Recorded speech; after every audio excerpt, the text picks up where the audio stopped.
स्वागत है आपका हमारे नए वीडियो में। चैनल पर पहली बार आए हैं तो चैनल को सब्सक्राइब करेंगे, बेल आइकन को अवश्य दबा देंगे निरंतर अपडेट पाने के लिए। इस वीडियो में हम लोग जानेंगे कि होलिका दहन जो है कब हो रहा है और उसका क्या क्या नियम होता है और उसके बाद कब जो है होली हो रहा है। इसी के विषय में जो है जानकारी जो है प्राप्त करेंगे। तो मैं बता दूँ आप सभी को कि होलिका दहन जो है 2 मार्च को जो है रात्रि में होगा। अब इसमें भी समय निर्धारित है। काफ़ी लोग का ऐसा भ्रम है कि रात्रि में हो रहा है तो कब हो रहा है, 12 बजे के बाद ही होगा क्योंकि 4 को होली है, तो 12 बजे के बाद ही क्यों हो रहा है। और दूसरा प्रश्न ऐसा आ रहा है कि 4 तारीख को होली है तो फिर 3 तारीख को क्यों नहीं होलिका दहन हो रहा है, 2 तारीख को ही क्यों हो रहा है। इस सारे सवालों का जवाब जो है मैं आप सभी को इस वीडियो में दूंगा। आप लोग जो है बिना स्किप किए हुए इस संपूर्ण वीडियो को देखिए। होलिका दहन का जो प्रथम नियम है कि होलिका दहन जो है कब होगा, तो पूर्णिमा की तिथि होगी पहला, दूसरा रात्रि का समय होगा, ठीक है, और तीसरा भद्रा नहीं होगा। ये 3 नियम जो है फॉलो किया जाता है। तो अगर बात किया जाए पूर्णिमा तिथि का तो 2 मार्च को पूर्णिमा तिथि जो है 5:18 पर शुरू हो रहा है और 3 मार्च को 4:33 तक ही रहेगा। इसके बाद पूर्णिमा तिथि समाप्त हो जाएगा। तो अब देखते हैं कि पूर्णिमा के रात्रि में जो है होलिका दहन होगा। तो अगर 3 मार्च को अगर होलिका दहन अगर किया जाता है तो 4:33 के बाद तो पूर्णिमा तिथि खत्म हो जा रहा है, तो रात्रि का समय, रात्रि का संयोग तो मिला नहीं। तो इसलिए 2 मार्च को ही रात्रि में पूर्णिमा, रात्रि में ही होलिका दहन जो है होगा। ये कारण होलिका दहन का 2 तारीख को है, यही कारण है, मुख्य कारण यही है कि रात्रि में ही पूर्णिमा तिथि मिल रहा है। इसीलिए जो है 2 तारीख को रात्रि में जो है होलिका दहन होगा। अब होली के बारे में जान लेते हैं कि होली 4 को क्यों है, 3 को फिर क्यों नहीं है। जब रात्रि में दहन हो ही जा रहा है 2 तारीख को, तो फिर 3 तारीख को गैप क्यों है। तो होली का देखिए क्या नियम है। होली का नियम है कि चैत मास के प्रथम दिन, चैत प्रतिपदा को ही जो है होली जो है, ढूंढेरी होली जो है मनाया जाता है। तो मैंने बता दिया कि 3 तारीख को 4:33 तक, यानी कि 4:30 बजे तक मोटा मोटी मान के चलिए, तो 4:30 बजे तक जो है पूर्णिमा तिथि है। तो 3 तारीख को किस लिए होली मनाया जाएगा। प्रतिपदा तिथि तो मिला नहीं, चैत मास का प्रतिपदा को होली होता है तो वो तो मिला नहीं, इसलिए जो है 3 तारीख को न हो करके 4 तारीख को जो है होली मनेगा। सारा जवाब मिल गया। अब बात करते हैं कि एग्जैक्ट टाइमिंग क्या है, होलिका दहन का जो एग्जैक्ट टाइमिंग है वह क्या है। तो देखिए, मैं जो भी बात बोल रहा हूँ, जो भी बात बोलूँगा, मैं स्वेच्छा से नहीं बोलूँगा, मैं प्रमाण के साथ बोलूँगा। मेरा जो पंचांग, मेरे पास जो पंचांग है, उस पंचांग में जो समय निर्धारित होगा मैं वही समय बताऊँगा। स्वेच्छा से मैं अपने से कुछ समय नहीं बताऊँगा। इस बात का आप लोग ध्यान रखेंगे। पंचांग जो कहेगा वही मैं कहूँगा। तो 2 तारीख को अब मेरे पास 3 पंचांग है, ऋषिकेश पंचांग है, महावीर पंचांग है और रुपेश का भी पंचांग है। ये तीनों पंचांग के 3 तरह के बात है। इसमें तीनों पंचांग में 3 तरह का बात है। वो तीनों बात मैं बताऊंगा आप सभी को, ताकि आप लोग को भ्रम ना लगे कि नहीं ये बात सही है, नहीं ये बात सही है। इसलिए मैं तीनों बात आप लोग के सामने जो है रखूँगा, तीनों बात आप लोग से बताऊँगा, ठीक है। तो 2 तारीख को मैं बताया कि 5:18 से, यानी शाम में 5:18 से जो है पूर्णिमा तिथि शुरू हो रहा है और उसी समय से 5:19 से, यानी तुरंत भद्रा भी शुरू हो गया, साथ में भद्रा भी लग गया।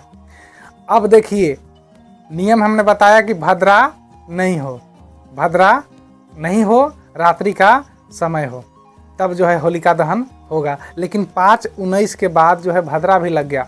भद्रा समाप्त कब होगा, तो 4:46, शाम में 5:19 से जो शुरू हुआ, जब आप समझिए तो पूरी रात रहेगा, 4:46 तक भद्रा रहेगा, ठीक है। उसके बाद, ठीक है, लेकिन पंचांग क्या कहेगा मैं वो कहूँगा। मैं ये नहीं कहूँगा कि 4:46 के बाद ही आप लोग जो है होलिका दहन करिए, स्वेच्छा से मैं ये बात नहीं कहूँगा। मैं वही बात कहूँगा जो पंचांग कहेगा। तो मैं पंचांग दिखाऊंगा आप सभी को, आप लोग भी देखेंगे, पढ़ेंगे, उसको समझेंगे कि मैं स्वेच्छा से नहीं बोल रहा हूँ, जो बोल रहा हूँ पंचांग के अनुसार बोल रहा हूँ। तो पहला पंचांग में उठा रहा हूँ, ठीक है। आप लोग वीडियो में बने रहिए। पहला पंचांग में महावीर पंचांग को उठा रहा हूँ, और महावीर पंचांग जो कह रहा है पहला में वही बात कह रहा हूँ। महावीर पंचांग जो है कह रहा है कि इस वर्ष भद्रा मुख का परित्याग रहेगा, यानी भद्रा मुख में नहीं, उसका परित्याग करके भद्रा पूछ में रात्रि में 12:50 बजे यानी 12:50 के पहले होलिका दहन का मुहूर्त जो है निकाला गया है। 11:53 के बाद वादनात् परम 12:50 वादनम यावत, अर्थात 11:53 के बाद 12:50 से पहले होलिका दहन 2 मार्च को रात्रि में होगा। लेकिन उस समय भद्रा होगा, उस समय भद्रा भी रहेगा। ये बोल रहा है कि भद्रा मुख का परित्याग है, भद्रा पूछ है उस समय, ठीक है। भद्रा को 2 हिस्सा में बांट दिया गया, तो एक हो गया भद्रा मुख, एक हो गया भद्रा पूछ।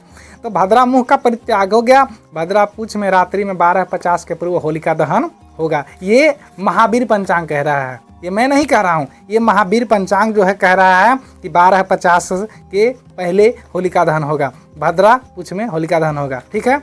ये पहला बात था। दूसरा बात मैं हर्षिकेश पंचांग उठा रहा हूँ, वो क्या कह रहा है वो मैं बता रहा हूँ। आप लोग लगातार वीडियो में बने रहिए और बिना स्किप किए हुए देखते रहिए।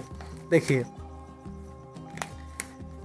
ये बोल रहा है कि 2 मार्च व्रत की पूर्णिमा तथा अरुण उदय से पूर्व, सूर्योदय से पूर्व, ठीक है, भद्रा रहित पूर्णिमा तिथि में, भद्रा रहित अर्थात भद्रा खत्म हो, ठीक है, पूर्णिमा तिथि में रात्रि शेष 4:56, इसमें 10 मिनट और भद्रा बढ़ गया, ठीक है। उसमें 46 मिनट था, इसमें 10 मिनट भद्रा बढ़ गया, यानी कि 4:56 के बाद होलिका दहन होगा। ये कौन बोल रहा है? ये हम नहीं बोल रहे हैं, ये हर्षिकेश पंचांग बोल रहा है। ये हर्षिकेश पंचांग जो है कह रहा है कि 2 मार्च व्रत की पूर्णिमा होगी और अरुण उदय पूर्व यानी कि सूर्योदय से पूर्व भद्रा रहित भद्रा नहीं होगा, और उसी समय रात्रि में जब भद्रा जो है खत्म होगा 4:56 पर, तब उसके बाद तुरंत होलिका दहन होगा। ये हर्षिकेश पंचांग बोला, ठीक है। अब तीसरा बात मैं रूपेश पंचांग के लेता हूँ और उसको भी बता देता हूँ, ठीक है। रूपेश पंचांग जो है क्या कह रहा है, ये भी बोल रहा है कि 2 मार्च को व्रत की पूर्णिमा होगी तथा अरुणोदय पूर्व भद्रा रहित पूर्णिमा तिथि रात्रि शेष, रात्रि शेष जो 4:56 तक जो है भद्रा रहेगा, उसके बाद होलिका दहन होगा। ये कौन बोल रहा है? हम नहीं बोल रहे हैं, ये रूपेश पंचांग बोल रहा है, ठीक है, कि 4:56 के बाद सूर्योदय से पूर्व भद्रा रहित में होलिका दहन जो है होगा। तो संपूर्ण जानकारी यही है कि 2 मार्च को रात्रि में भद्रा मुख का तो परित्याग करना ही होगा, क्योंकि पंचांग बोल रहा है कि भद्रा मुख का परित्याग करना ही है।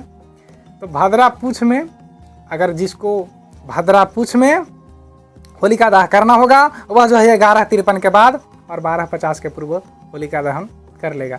भद्रा पूछ में 12:50 के बाद भी होलिका दहन कर सकते हैं, यानी कि 4:56 तक भद्रा है। 11:53 के बाद भद्रा मुख खत्म हो करके भद्रा पूछ जो है आ जाएगा। तो अगर जो भद्रा पूछ में होलिका दाह करेंगे वो भी कर सकते हैं, क्योंकि पंचांग ये बात बोल रहा है कि आप भद्रा पूछ में जो होलिका दाह कर सकते हैं। लेकिन कुछ पंचांग ये भी बोल रहा है कि भद्रा नहीं होना चाहिए। तो भद्रा नहीं होना चाहिए, अगर भद्रा ये बात आपको मानना होगा, अगर ये बात मानना होगा तो 4:56 के बाद ही भद्रा खत्म होगा, यानी कि 4:56 के बाद ही होलिका दहन होगा। ये संपूर्ण जानकारी आप लोग को हम बता दिए। और दूसरी बात कि होली जो है 4 तारीख को होगा, क्योंकि चैत्र प्रतिपदा को ही होली होता है, इसमें कोई कंक्लूजन नहीं है। तो 3 तारीख को 4:33 तक जो है वह पूर्णिमा तिथि है। तो इसके बाद जो है पूर्णिमा तिथि खत्म होकर प्रतिपदा तिथि का जो है आगमन होगा, वह शुरुआत हो जाएगा। तो यानी कि 4 तारीख को सूर्योदय के बाद जो है संपूर्ण रूप से होली का त्यौहार जो है मनाया जाएगा। आप लोग को जानकारी कैसी लगी? वीडियो को लाइक करिए और कमेंट में बताइए कि आप लोग को यह जानकारी कैसे लगी। और लगातार आप लोग ऐसे अपडेट पाने के लिए चैनल पर जो है बेल आइकन को दबा देंगे, चैनल को सब्सक्राइब कर देंगे और अपने परिजनों के साथ इस चैनल को ज़रूर शेयर करिए, खूब सारा प्यार दीजिए आप लोग। निरंतर आप लोगों के लिए मैं ऐसा वीडियो लेकर के आता रहूँगा। सभी को जय जय श्री राम, और साथ में होली की संपूर्ण रूप से साधुवाद, अनंत बधाई। सभी भक्तों को, सभी श्रद्धालुओं को अनंत बधाई, हार्दिक बधाई, होली की संपूर्ण बधाई। जय जय श्री राम, हर हर महादेव।